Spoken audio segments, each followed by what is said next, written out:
Takže čus lidi, já vás zdravím u mého dalšího gameplaye nebo u dalšího videa. Ale nebude to z Black Ops 2, bude to jen taková informačka. Ne, že bych končil, ale jak můžete vidět, tak jsem zabanovaný, dneska ráno jsem šel na počítač. Chtěl jsem si zahrát a jak můžete vidět, tak jsem zabanovaný. Mám ban z toho důvodu, že jsem používal boosty, ale pak jsem si to dal jako fresh start, tak jsem myslel, že se třeba nějak kriminuje, ale pak jsem dostal nereální ban.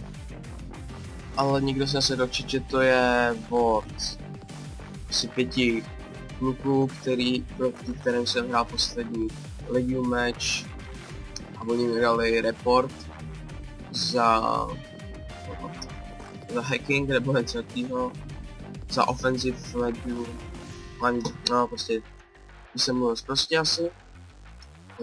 Takže jsem zabanovaný a nehodlám si kupovat znova Black Ops 2, protože by to bylo akorát k ničemu, než taky včera dostal ban, protože taky hackoval, nebo taky hackoval. A